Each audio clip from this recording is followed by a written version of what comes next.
human rights are not human rights is Do you better understand defined, how but free is confusing it somewhat is? undefined. Do you understand how confusing it is when somebody says we need to cancel all the debt related to these two things because they're human rights? Do you understand how maybe that might imply to some people that you're saying that those things should be free at the point of service? Or do you think that's a wild misinterpretation by me? That So I guess I could see it as that possibly, but I think that it's very easy to imagine a system where college would be subsidized to the point that virtually no one would be having debts where it would be an issue, right? Like I think Biden's, for example, a more radical proposal was not Biden, or like the thing that people were pushing in the media was cancel all debt below $50,000. If school were subsidized, very few people would come out with that kind of debt, with that anything approaching that magnitude. So when people talk about this as a problem, it wouldn't be a problem if school were subsidized.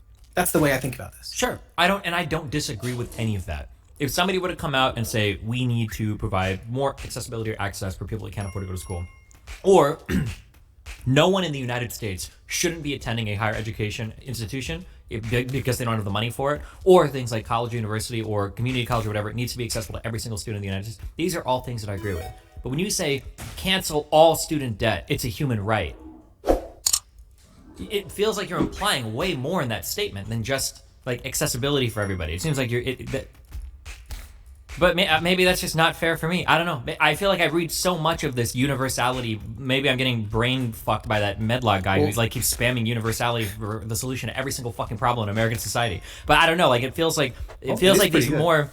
I've yet to see that, but okay. It feels like this idea. Actually, if you want a neat study to read about this, one study that I read in first year in undergrad was called. It's I think it's pretty famous. It's called "More Normal Than Welfare." One of the simplest benefits of universal benefits is that it's harder to hate on the recipients of welfare.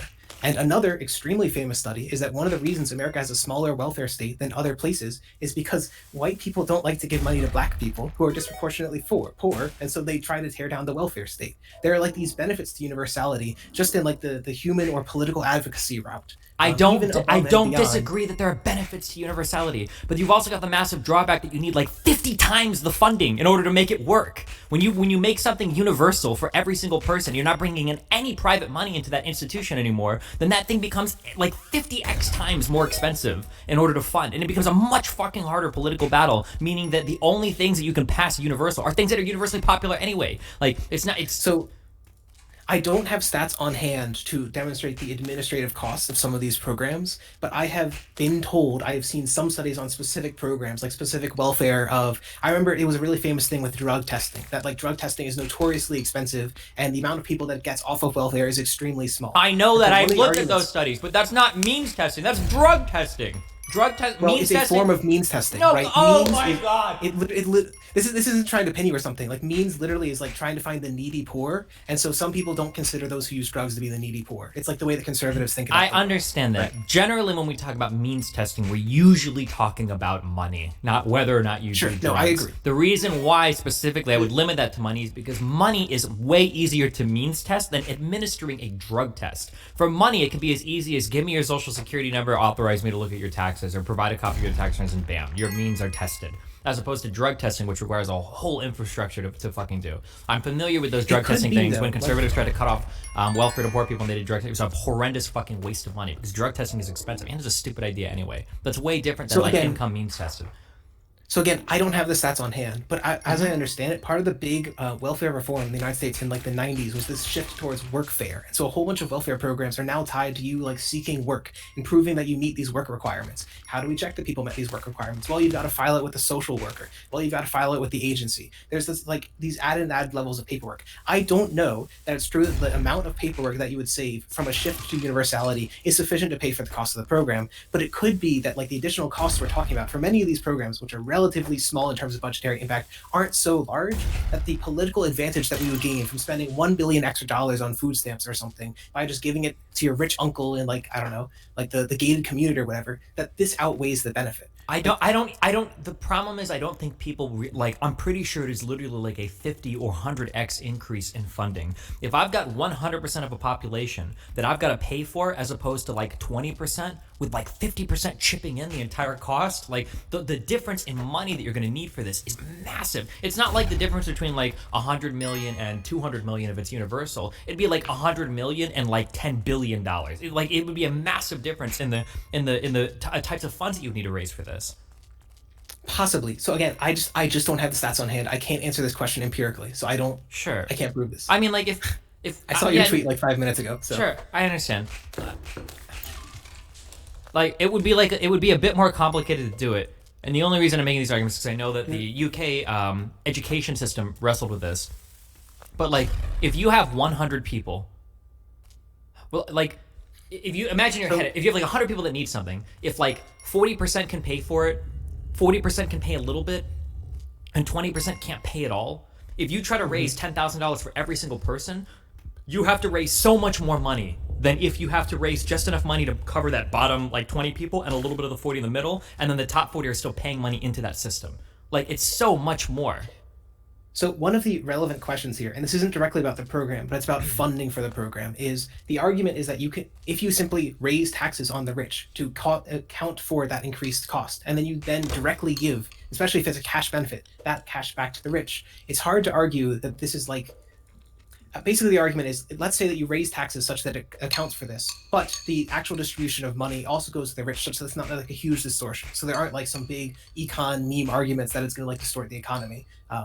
I'm not sure that this necessarily holds as true as it does. Like the net impact is smaller than I think it is, depending on the funding. I understand what you're talking about, and I agree with you if we were calculators, but that's not what people are going to see. People are going to see the difference between like a top marginal rate of like 60% versus like 45% or something, or 60% versus like 50%. Where you're going to have to raise taxes way more if you want to extract enough money to give it back to some people in the form of education. The problem with this is that the messaging for these things is always so like when you talk to people about healthcare, for example, like single payer is a big meme for this, and it would be true for public option as well. They're just going to say, oh, you're going to spend $16 trillion over 10 years, over like 300 million people. To pay for healthcare for everyone, and you've got to say, well, actually, you're currently spending that out of your private pocketbook. You've got to go through all these hoops anyway. I think this is just like a problem with most social spending, that like people have difficulty understanding that they are spending for it right now. It's just not in a socialized way that they're spending. It's an individualized spend. Okay, well, when the messaging changes, I guess, and if people substantially change the way that they look at how taxes work and everything, maybe I would be a little bit warmer to this idea, but that's not the reality they live in right now. I don't mind or go ahead. What were you gonna say? Sorry. No, go ahead. I don't mind the theoretical approach to like what would an optimal distribution or an optimal administration and distribution of taxes look like in a given society. It's just very fucking annoying when real policy discussions get hijacked by people that come in like universal everything. Look at this paper, and it's like, okay, dude, but like that politically this is unviable. Like, I don't care, even if this is economically better, and there are things that are economically better, like and financially better for everybody. Like economic in terms of fiscal impact and economically better in terms of like everybody like saves money or whatever. But like if it's not politically viable, who the fuck cares? Other than rich white people that don't give a fuck about these programs at the end of the day. And anyway, other than through Twitter arguments, right? Like at the end of the day, the ultimate goal. Definitely. Sorry. I was gonna say at the end of the day, the ultimate goal is policy. That's what we want. We want to get policy that through Congress to like make changes in people's lives, not win Twitter arguments over who's got the better paper for some highly theoretical distribution that can't be implemented. Sorry, go ahead. Well, I was just going to mention, so I read Politics is for Power, and you did too. And one of the things they did mention is that us high income, like white people who are far from like the everyday like struggle of trying to get through life, we do less political participation, we do more hobbyism, we just debate online, and we're like ideological purists. So I do agree that there is some truth to the idea that online people will tend to, particularly the type of people that will be online, that will spend all their time online, spend all their time debating online, will tend to be more extreme than what is politically viable. However, I think there is another important metric here, which is that like leadership can change people's positions. I mentioned this a little bit I think when we were talking with Bastiat, like if National Democrats start talking more about left-wing policy, they will bring people along to left-wing policy, the same way that Republicans can change people's views on like free to trade or a variety of policies. So there is some utility in having the conversation shift to the left, even if I would say there might be some like detritus, some like shitty policy ideas that also get popular as a result of that. I don't necessarily disagree with that move to the left is good. But you have to play a very, very, very careful balancing act while you're doing that. Because now we have a 6-3 majority conservative court and we're fucked on the Supreme Court for decades. Like, And I'm not blaming So necessarily the left for that, but I'm just saying that like you have to be careful not to lose elections because you're trying to push, your messaging too far to the left. I don't disagree with like trying to bring people along with you, or testing these things even in certain states first, or having your more kind of safer Democrats like your justice systems come out in favor of certain policies that are like more far left to kind of bring the party along. But you can't just go to like your most vulnerable districts and be like, fuck you for not supporting Medicare for all, fuck you for not supporting the Green New Deal, fuck, like holy shit, like you have to be politically feasible with your ideas. sure. So I do agree that there is a messaging thing. I will say on the 2020 election, it's very hard to know what actually happened. Like Sure, if I you agree with that. We don't know 100% yet, of course. Yes, I was just going to mention like Nate Cohn and Nate Silver both have articles out saying like we don't actually entirely know what went wrong with the polls. Mm-hmm. One of the interesting stats that they mentioned from a guy named David Shore is that Biden consistently did much better in the polling in areas with a lot of COVID, but in the actual election, he didn't do any better in areas that had higher rates of COVID. Mm-hmm. So one of the very real possibilities for why Biden underperformed the polls is that people were scared of COVID, didn't vote, and didn't like go out to participate, didn't do all the usual stuff that would be involved in activism around an election. So it's very hard to know whether like, in other words, the argument the left constantly gives is the base will get riled up and they'll come out and vote and come out and be volunteers. And the argument the centrist gives is like, no, we need to be moderates and change people's minds. Sure, and it's I really don't know hard where to we'll which end one's on actually that. true. Yeah, sure, and I don't know where we'll end on that. David Shore was posting the other day where he was saying that the story of this election was actually that a lot of people that had previously voted for Trump had switched over and had voted for Democrats as well. So the moderate poll was actually One of the really problems good. with his so one of the problems is these two hypotheses, it's very hard to test which one is true because the same Unfortunately, groups yeah. that were hit the most by COVID were the poor, they were the blacks. The people that switched to Biden were the white middle class suburb people who Yeah. weren't hit by COVID nearly so hard. So it's really hard actually to prove which one of these is true. That's all I'm gonna like. Sure. Yeah, I don't disagree. Social science fucking sucks, and it's really, really hard to figure out. We'll probably never know the full story of what's going on because Yes. it's so hard to account for everything. Sure, I don't disagree. Well, we will know probably in 2022. So wait 2 years, then you can have this debate and don't debunk me, okay? Okay, I love you, buddy. One last thing I want to say. love Will you you, and admit please that you're tell on Aiden Twitter Ian you're like says they substantially love more them. combative than you are? This conversation was pretty Oh wait, combative. sorry, wait. What? Okay, go ahead. I was just gonna say on Twitter, will you admit that you are more combative on Twitter than you are in most streams? Like in most streams, you try to be pretty like agreeable to people. But on Yeah, I Twitter, am. you're I've only got really- 140 characters, but Okay. people say egregiously fucking stupid shit on Twitter, unimaginably fucking stupid shit constantly, and it's so fucking tiring to read. I don't know how I still get all this shit that shows up in mentions when I thought I unfollowed like every left-leaning dumb fuck online. Not you though. I love you. Okay. Holy fuck, it's so annoying to read the shit. Well, I But will then agree. dunking on I'm gonna make conservatives you is mad. annoying too because it's just the same like fucking Tim Pool and Steven Crowder are like these delusional fuckheads. Everything about online politics is so fucking stupid. True. Okay. Well, I guess thanks for having me on. Okay. Plug your channel. Who are you? Where Make can people everything find you? universal, okay? Get Medlock pilled. Oh god. Wait. Yeah. Never mind. Oh wait. Oh yeah. Who are you? Plug your stuff. Sure. I'm Socialism Done Left. I did the Bastiat debate. You can find me on YouTube or Twitch. Or Twitter, because Destiny quote tweeted me. Okay. Here you go. Here's his Or, photos. sorry, Destiny's friend. My bad. This guy's a pretty cool dude. Here you go. All right. I love you. Be careful. Okay. You too. Okay. Fucker. Bye. Remember to hit that like and subscribe, and don't forget the notification bell so that my videos show up right in your feed. Would you consider... It seems like when you're talking about free, you're talking about free...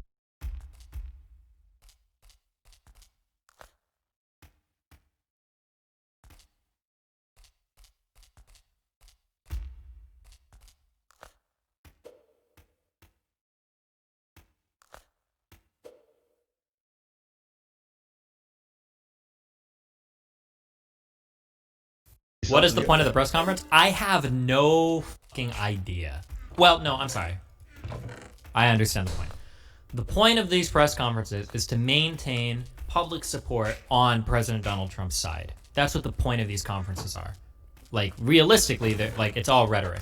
Because these aren't helping their court case. Like, if they have cases or whatever, then they'll play out in court and we'll see how it goes. Are they really quoting Biden saying he has the best voter fraud team in the country? Are they really unironically quoting him saying that, like, he's saying that they've got a team to go and commit voter fraud? We have put together, I think, the most extensive and inclusive voter fraud organization in the history of American politics. What the president is trying to do is discourage people from voting by implying that their vote won't be counted, it can't be counted, we're going to challenge it, and all these things. Takes it Booger's side in smears his hands all over it, wipes it into his lips, all Hi, over his cutie, I like face. this. Good afternoon, Good afternoon, Mayor and Giuliani. thank you very much for coming. You're welcome. We're here. We're representing President Trump, and we're representing the Trump campaign. When I finish, Sidney Powell and then Jenna Ellis will follow me, and we will present in brief the evidence that we've collected over the last, I guess it is 2 weeks. Exciting. Also, Joseph Jennifer. Man, I wonder where X Skills me is on the voter fraud thing. You don't think he actually bought into that, right? On this, but we're the senior lawyers. I guess the best way to describe this is when we began our representation of the president, we certainly were confronted with a very anomalous set of results. The president way ahead on election night, 700,000 or 800,000 in Pennsylvania. Somehow he lost Pennsylvania. We have statisticians willing to testify that that's almost statistically impossible to have happened in the period of time that it happened. But of course, that's just speculation. Both our investigations and the very patriotic and brave American citizens that have come forward are extraordinary. And what emerged very quickly is there's not a singular voter fraud in one state. It's all across the states that we happen to lose. In a number of states, almost exactly the same pattern, would suggest that there was a plan from a centralized place to execute these various acts of voter fraud, specifically focused on big cities, and specifically focused on, as you would imagine, big cities controlled by Democrats, which is every big city. And particularly focused on big cities that have a long history of corruption. I've often said, I guess sarcastically, but it's true, the only surprise I would have found in this is that there was no voter fraud. Philadelphia hadn't cheated in this election. Wow. Each one of these cities are cities that are controlled by Democrats, which means they can get away with anything they want to do. It means they have a certain degree of control over, certainly control the election board completely, and they control law enforcement, and unfortunately, they have some friendly judges that will issue ridiculously irrational opinions just to come out in their favor. In Pennsylvania, the margin of victory now for Biden, which is not a victory, it's a fraud. Oh no. Is 69,140 votes. The reality is that we are now at a count of 682,770 ballots, for which we have affidavits that there was no inspection of that ballot at the time that it was entered in the vote. It was a mail ballot. Mail ballots are particularly prone to fraud, and even the New York Times wrote articles about how dangerous mail-in voting was. Mail voting. And this is the first time we ever did it en masse. Might make it a bannable offense. And I think we proved try to misrepresent all statistics. So I see people in the chat right now trying to bend the numbers I just showed everyone into meaning that Taryn is overpowered. And you should go work for American Media News if that's the way that you're going to try to sell it. Okay, that's what you should do, because you're about as truthful as them. 3 are profits. It's not only susceptible to fraud, it is easily susceptible to fraud, particularly if you have a plan or scheme which sounds eerily similar to what Joe Biden told us a few days before the election, that he had the best voter fraud team in the world. Well, they were good. I don't know that they were that good, because they made significant mistakes, like all crooks do, and we caught them. One of them was pushing out Republican inspectors, not allowed to inspect the ballots. They weren't just not allowed to do it, they were pushed. A few cases they were assaulted. In all cases they were put in a corral so far away, probably the closest they got is from here to the back of that room. We could do like did you all watch My Cousin Vinny? You know the movie? It's one of my favorite law movies, because he comes from Brooklyn. And when the nice lady who said she saw And then he says to her, how many fingers do I got up? And she says, 3. Well, she was too far away to see it was only 2. These people were further away than my cousin Vinny was from the witness. They couldn't see a thing. Now, I don't know. You're going to tell me that 60 people are lying? They didn't just tell me this. They swore under penalty of perjury, which is something no Democrat's ever done. You don't even ask Biden about this. What? You don't put him under penalty of perjury. Wait. He doesn't even get asked questions about it. What would Biden be under oath for right now? What would he be charged with or called as a witness for? Or is the implication that Biden was the one like coordinating all of this? That feel when you're suffering from Alzheimer's and dementia at the same time as plotting like these massive conspiracies to defraud the entire American public. Wow. What a god. Bad.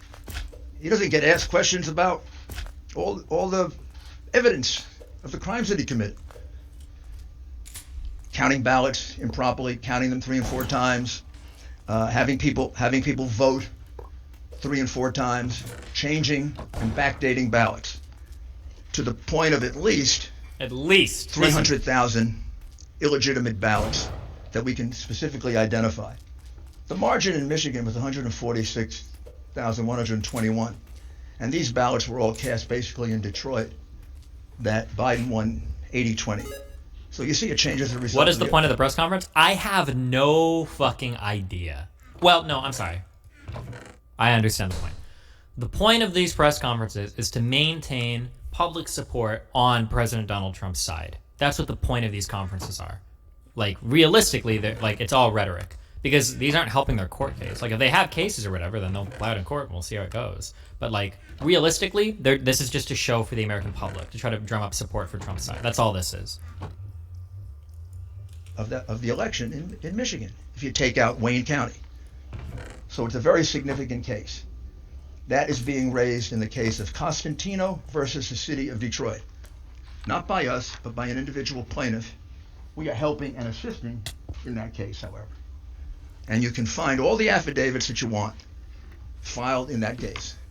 And you can find out they're not just allegations, they're allegations supported by sworn testimony, which is a lot better than Joe Biden has ever done on anything.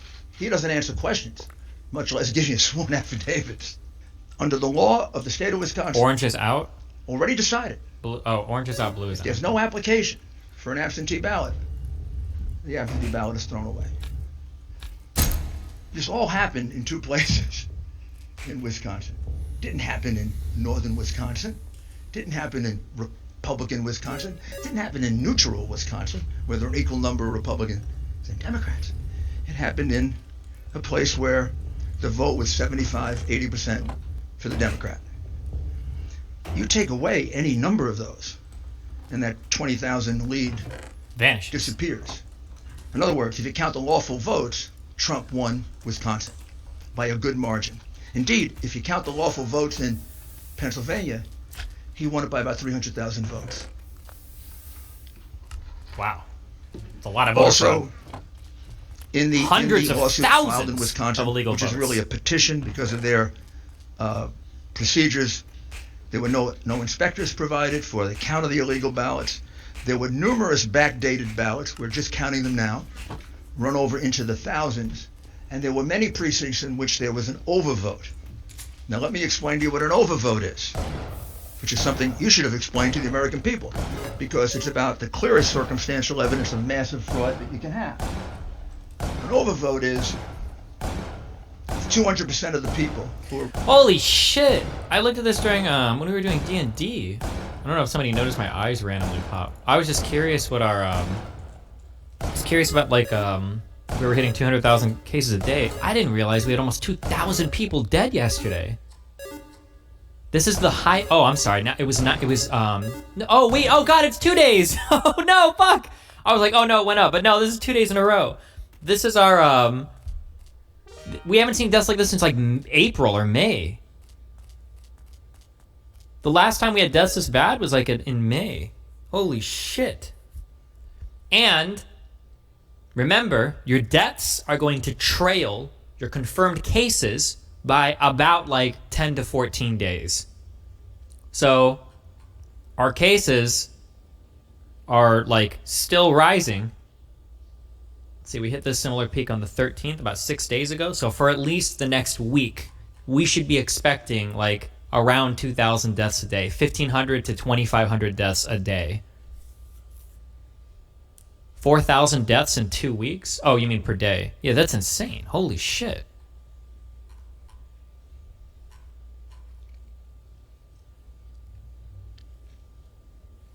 At this point, I don't think there's any point in locking down since the economy is already so badly damaged. The vaccines will come out soon anyway. Well, we still aren't 100% sure on what the distribution is going to look like and everything. We are so lucky that these are like rolling along, that we might see some of these like printed before like the end of the year. But are you in a purple county like me? I think I'm in a purple state. I think that all of California, I was going to say all of Florida, sorry. I think didn't all of California just announce that they were locking down? Registered in a district vote. One of the reasons why the two Republicans did not certify in Wayne, Michigan, Wayne County, Michigan, is because the overvote was so high, monstrously high, in about 2/3 of the precincts in the city of Detroit, which means magically 2 and 3 times the number of registered voters turned out to vote. In fact, we have precincts in which 2 times the number of people who live there, including children. Assuming still vote. planning ATL meetup That's despite absurd. uptick in COVID, I still plan on going, buddy. Frustration of this is, Hopefully we don't all die. what I'm describing to you is a massive fraud. It isn't a little teeny one. It isn't, 100 votes switched here or there. Imagine going through all this work to do all these fraudulent votes, but you don't just register the people ahead of time. Shake my head. Georgia, we're about to file a major lawsuit in Georgia. That'll be filed probably tomorrow. I don't need to go through it. Virtually the same things I've told you before. And the state that we're looking at that would surprise you is What? we have very, very California? significant amount of fraud allegations in the state of New Mexico, Oh, New Mexico. which, That's surprising. I would have never expected and that. we have a significant number Oh, where of else? allegations in the state of Virginia. Wow. Don't know yet whether the number in Virginia will reach the number that can turn the election. In the states that we have indicated in red, Georgia, Pennsylvania, Michigan, Wisconsin, Nevada, and Arizona, we more than double the number of votes needed to overturn the election in terms of provable illegal ballots. Yeah? All you got to do What? to find out if I'm misleading you at all Yeah, is what? is to look at the lawsuits.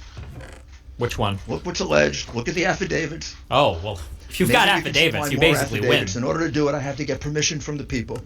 But in the materials I have here, there are at least 10 Mhm. that come from citizens. We have 1,000 at least, Jesus and we're getting more Christ. every day. And there are other aspects of this fraud that, at this point, I really can't reveal. Wow. What happened on the morning of November 3rd when they were going to count this new kind of ballot, this mail-in ballot? What was going to happen? Did every Democrat leader Sign off in on this corruption? Pennsylvania and in Michigan and in Wisconsin and in Georgia and in Nevada and in Arizona, they all wake up and all separately have the same idea? Did they all separately have the idea that we're going to put Republican inspectors in pens? We're not going to let them look at mail-in or absentee ballots? They all independently come up with that. Like, Crazy, Mayor. just by coincidence. They say, hey, Unbelievable. We're going to put the Republicans in pens and corrals. We're going to do it in Pittsburgh. We're going to do it in Philadelphia. We're going to do it in Detroit. We're going to do it in Milwaukee. We're going to do it in Las Vegas. What the fuck? We're going to do it in Phoenix. What did I miss? Oh, we're going to do it in Atlanta. Or isn't the logical conclusion that I think any jury would accept as they heard this evidence that somebody had this plan? Maybe that was always the plan? Mm-hmm. But do these Rig the election? this very, very questionable form of voting, which has been criticized by President Carter, Oh, by Secretary my Baker, God. by most Stephen, experts on election thanks reform. for the tier 1 sub at Club. Welcome to I the think Lovey the logical Lounge. conclusion is this is a common plan, a common scheme. Hey, comes buddy, right watch directly the from the Democrat coronavirus Party, task force briefing. and They it brought comes from the Fauci candidate. back and they talked about the Clearly. vaccine. That's the Here's reason why the link. Hillary Clinton said, don't concede, even if you're losing. That's the reason we had a Freudian slip by the candidate. And he said he had the best voter fraud team in the country. That's the reason why he probably didn't have to go out and campaign. Are they really quoting Biden saying he has the best voter fraud team in the country? Are they really unironically quoting him saying that, like, he's saying that they've got a team to go and commit voter fraud? Why do Republicans keep pushing Destiny, this? is it possible Trump can still win Arizona? Like, we have a part of the government dedicated to poverty. Wow, what do they go around making people impoverished? Like, it's not even grasping at straws. This is just, like, so fucking stupid.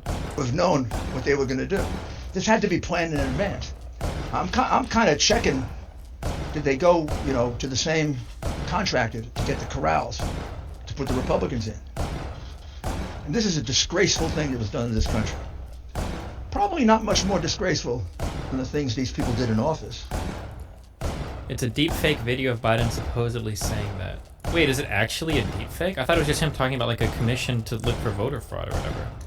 I don't think this isn't a deep fake, is it? Why are you saying it's a deep fake?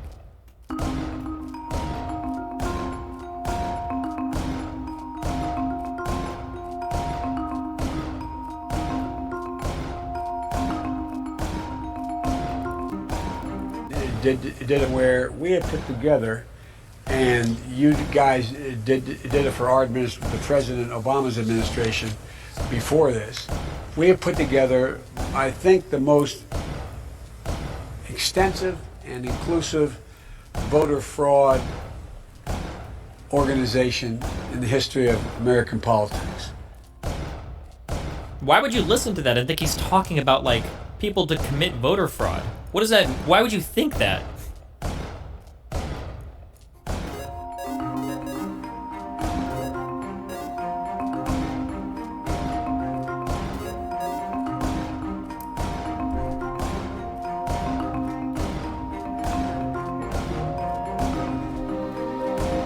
I bet my mom Because the $300 Republicans- that there wouldn't be thousands of voter fraud cases. What are my chances on coming out victorious? She'll never admit it. So.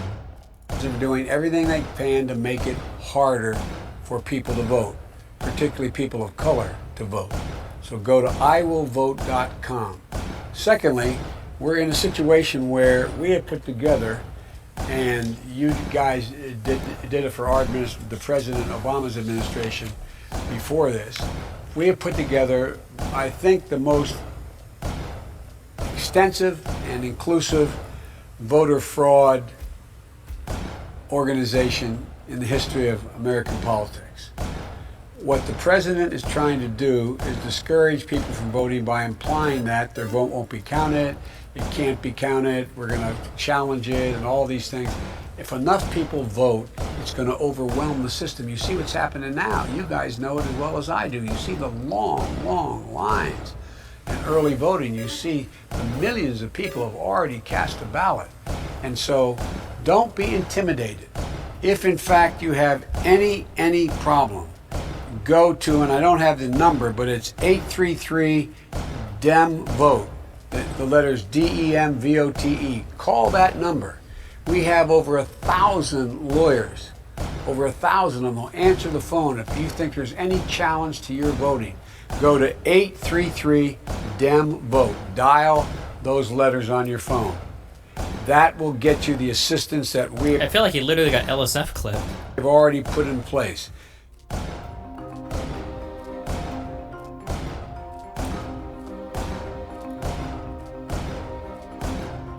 Well, that was certainly a colorful news conference from Rudy Giuliani, but it was light on facts. So much of what he said was simply not true or has already been thrown out in court. And, Giuliani, he opened by making this really bold and baseless claim that a lot of this alleged nationwide voter fraud that he's referring to all came from one centralized place. He called it a nationwide conspiracy.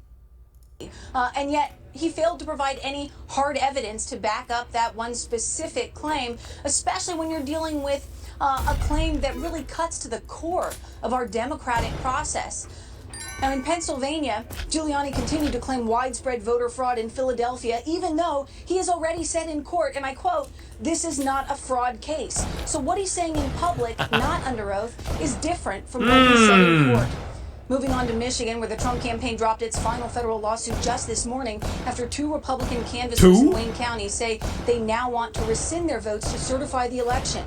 Giuliani says they dropped the lawsuit because the state did decertify, but that is not true. The results were certified in Michigan on Tuesday, and Biden won. As for evidence, well, Giuliani kept holding up pages and pages of what he says are sworn affidavits, hundreds of them, people claiming voter fraud and irregularities, but he's declining to show them, to show all of them at least, and listen to his explanation why. I can't give you all these affidavits because if I do, these people will be harassed, they'll be threatened, they may lose their job. We have 100 more of these. I can't show them to you because those people don't want to be harassed. They don't want to have their lives torn apart. Now, up on that stage with Giuliani was a big poster with the headline, "Multiple Paths to Victory." But Giuliani never credibly explained a single path, let alone multiple ones. So, Dana, the fact remains that the Trump campaign has yet to provide, at least in court, hard evidence of voter fraud and irregularities widespread enough to overturn the outcome of the election and to effectively challenge President-elect Joe Biden's stance as the president-elect. Well, if that's not a good one, I don't know what is, guys. Okay, back to mayor, America's mayor. Which you didn't and don't bother to cover, and you conceal from the American people. But we let this happen. You know, we use largely a Venezuelan voting machine, in essence, to count our vote. We let this happen, we're going to become Venezuela. We cannot let this happen to us. We cannot allow these crooks. Rudolph is right. This election is rigged. If this was a legit election, you wouldn't have the mainstream media calling Arizona for Biden so early. The election results in Arizona aren't certified until Monday. Biden stole the election and stole Arizona. Oh, fuck, I thought it was a guy memeing, but it was actually a crazy dude. Oh, I'm sorry, my dude. Try not to OD on that copium. Because that's what they are, to steal an election from the American people. They elected Donald Trump. They didn't elect Joe Biden. Joe Biden is in the lead because of the fraudulent ballots, the illegal ballots that were produced and that were allowed to be used after the election was over. Give us an opportunity to prove it in court, and we will. Good luck. Now I'm going to ask Sidney Powell to describe to you what we can describe about another totally outrageous situation. I don't think most Americans know that our ballots get calculated, many of them outside the United States, and are completely open to hacking, completely open to change, and it's being done by a company that specializes in voter fraud. I'll let Sidney describe that to you. Is this actually true?